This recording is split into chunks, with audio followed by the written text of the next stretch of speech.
We have one last talk before we break for lunch. The talk will be given by Amanda Haupt and Irina Mueller here from the Allen Institute for Cell Science. Thank you. I'm Amanda, and this is Irina, and we're here representing the gene editing and assay development teams from the Allen Institute. And we're excited today to give you guys sort of a preview of the work we've been doing over the last year of generating the cells that are going to be part of this Allen cell collection, which will be the first publicly available collection of fluorescently tagged human-induced pluripotent stem cell lines. And we are only going to take 10 minutes, so it's not going to be a lot of data, but more of a show and tell, kind of get you guys excited, see if these tools will be something that will be useful for you. So Rick gave us a nice overview this morning of the Institute, but sort of just to reiterate what we're doing here, the gene editing team is making these endogenously tagged lines with CRISPR-Cas9. We then generate clonal lines from those populations, put them through a ton of quality control to make sure that they're very good. Then the assay development team is responsible for creating these assays that will be used by the microscopy team to do this high throughput imaging. That data will go into the animated cell and modeling team, which is going to be developing the Allen Cell Explorer, which you guys are going to get a preview of later today. What's not on this is that the cell lines are also going to be made available to the research community through Coriell. So I'm going to show you guys how to find those today. And then Irina and I are going to talk about this first part where we're generating the lines and doing the quality control. So the gene editing workflow, we're using CRISPR-Cas9 to make these lines. In particular, we're using the RNP, or ribonucleoprotein method, which we believe is a very gentle and effective way of creating these lines in the stem cells. We are very careful about the CRISPR RNAs we use. We're really trying to minimize any off-target effects, so we put a lot of work into that design part up front. We also optimize our transfection conditions to do a sort of gentle as possible treatment to the stem cells. And then we end up with this edited pool of cells, and usually we're only getting maybe 1 or 2% of GFP-positive cells in our population, which might not sound like a lot, but when you're putting a really big insertion in the genome of a stem cell, this is actually what we would expect. So that's actually pretty good. We go through the clonal line generation, and then we end up screening probably hundreds of clones per gene. And that's so that we can find ones that have a perfect genotype, so that they don't have any indels, and that they have a perfect GFP insertion where we want it. We narrow that down to about 3 to 5 clones that are going to get some additional quality control. And again, we're going to talk to you more about what that stuff is. But basically, we end up with the final clone that's selected for distribution and also for our in-house imaging. And that stem cell will be imaged as a stem cell, and also for this sort of first iteration of our pipeline as a cardiomyocyte. So again, we're going to focus on this part. If you're interested in the design or the transfection or any of that other technical stuff, we've got 5 posters from the Institute today that'll be available during the poster session. They're going to be the first posters that you see as you go up the stairs, so we encourage you to come talk to us. We're happy to answer any questions and talk about this stuff more. So for this primary screen where we're screening hundreds of clones, we're looking for that clone with the perfect genotype. We're doing this through a combination of PCR assays that are going to identify if the clone has the right GFP insertion at the right location, and also if it's a heterozygous clone to make sure that that wild-type allele doesn't have any insertions or deletions. We pair that with Sanger sequencing. We also have this really cool droplet digital PCR, or ddPCR assay, that tells us very interesting things about the clones, such as we can tell the copy number, we can also tell if there's any plasmid integration in the clones. And then we're always keeping an eye on the morphology and the health of the cells. So with all this data combined, we're narrowing down to, again, those 3 to 5 clones that are going to go through more QC. And that secondary QC is really focusing on the GFP localization and signal and whether or not that protein is still behaving properly. And then also to make sure our stem cells are still stem cells. So I'm going to let Irina start talking to you guys about that. So since we're introducing a fairly big GFP tag to our proteins, we first want to make sure that the protein is still localizing correctly in the cell. And since we don't know a lot about the stem cells, how actually the structure should look like that we're interested in, we're starting by just transfecting transiently our unedited cells and look at them live. And we also fix and stain our unedited cells just to see where's the protein that we're interested in localized in the cells. Once we have this basic understanding, we start comparing our gene-edited cells towards the live transient transfected cells or towards the stain and fix cells to see whether our chief PTAC proteins localize in the same way than we see it in the unedited cells. In addition, we also do a lot of time-lapse imaging just to see whether the cells still undergo normal progressions, for example, go through the cell cycle. Once we know that protein localization looks good, we also want to look at protein levels. We do that by using Western blot with antibodies that is specific against our protein of interest and a GFP antibody. And we want to detect whether we can still detect full-length proteins in our edited lines and whether we might see any degradation products which might be linked to, adding the GFP towards the protein. Since we always have a loading control on our plots, we are doing semi-quantitative quantification to see whether the total amount of proteins changed in the gene-edited lines versus the unedited lines, and also to see if we have a good 50-50% ratio of ANTAC to TAC protein if we have a heterozygous edit. And now we just want to give you a little overview how our 5 lines actually looks like. One of the lines that we generated is Paxillin with GFP tag, and this is a single slice towards the bottom of the cell, so right where the cell sits on the matricelle, and you can beautifully see the focal adhesions. Another cell line we made is alpha tubulin to see the microtubules. And when we actually compare our gene-edited line to a transient transfected cell, which is on the lower corner and the right, you can see that we have significantly less background in our gene-edited lines, which allows us to see the microtubule in a clearer fashion.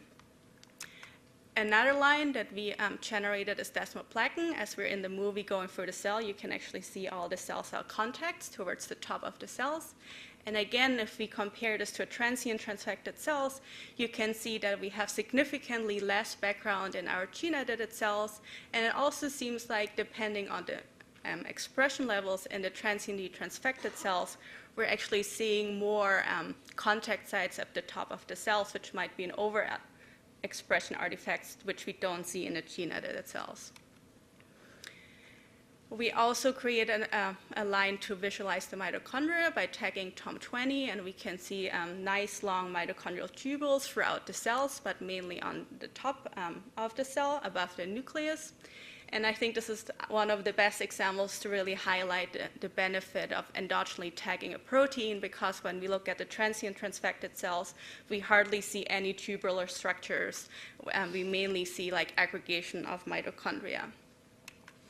And the last of our 5 cell lines is the lemon GFP tagged cell line, which visualizes the nuclear envelope.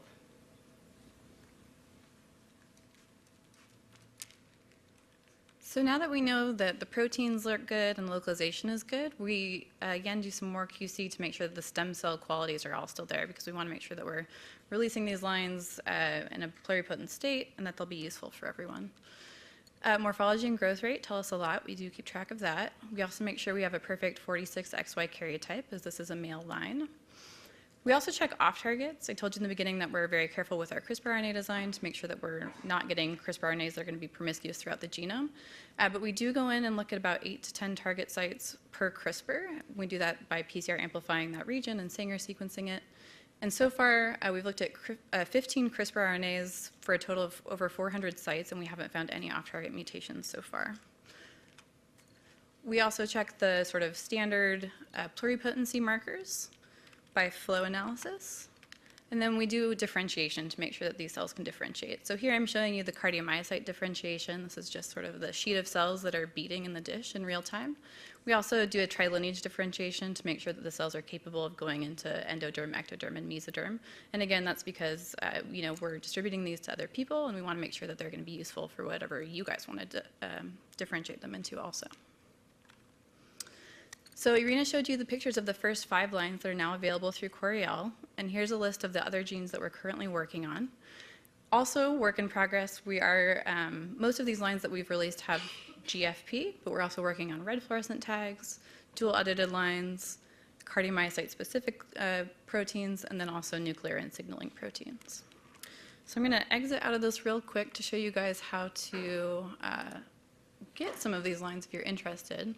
If you go to Coriell's website, right now we have a featured link on here. There's a little video, and then this is the first 5 lines that are available right now, so I'm going to show you one of them. Here at the bottom, it'll show you the gene that we tagged, the protein structure, and the GFP that's on there.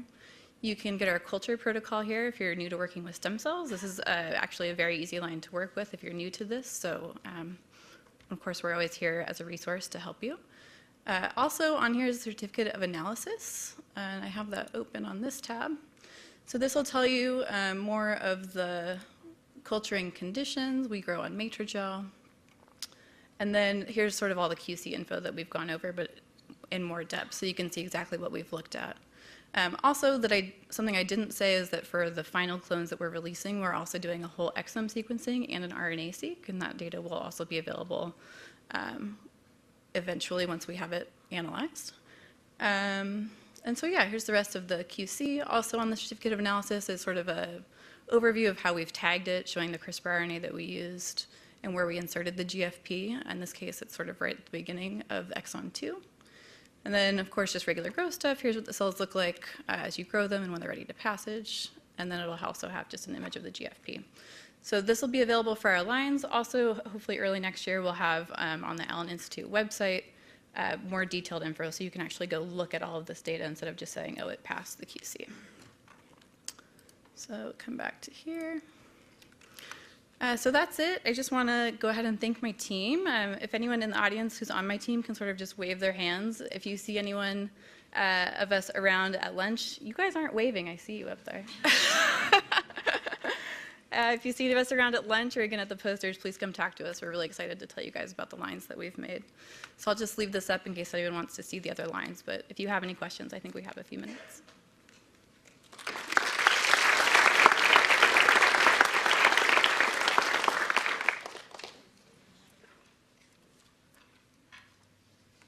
We have lots of time for questions. Or we could go early to lunch. Yeah, we can go early to lunch.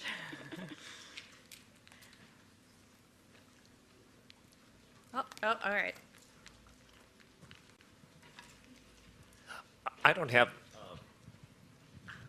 a question so much as a comment that this is just going to be a fantastic resource to the cell biology community. And so I just want to say thank you for this, and and your generous benefactor who's I guess our generous benefactor also.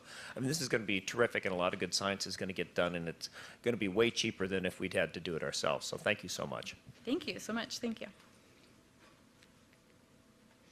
All right. If there's no more questions, I think. Oh, one more. Yeah, so I mean, I want to second that, and also say that I think the amount of quality control you're doing is really awesome, because that's going to be very useful information going in and establishing controls, not only for the cell lines, but also for, the tags and how that might affect things. So I guess my question was, on that note, you're comparing transfected lines and also fixed patterns for these markers. It looks like they're pretty similar, but what kind of differences have you observed? And I'm particularly interested, not so much in the transfections, but in the fixed structures versus your live staining. Have you seen anything different between the two? Well, sometimes with fixing, you might lose certain structures when they're like membrane-bound organelles, for example. For example, if you fix mitochondria, you can get swelling, so they look a little bit more swollen, and they may start to fragment more. And we kind of know that fixing is not, it might create artifact, but we are hopefully, if we're creating an artifact, since we're fixing both the gene-edited line and we're staining it and the unedited line, we're hopefully creating artifacts like in a similar fashion, so we still kind of can compare the structures towards each other.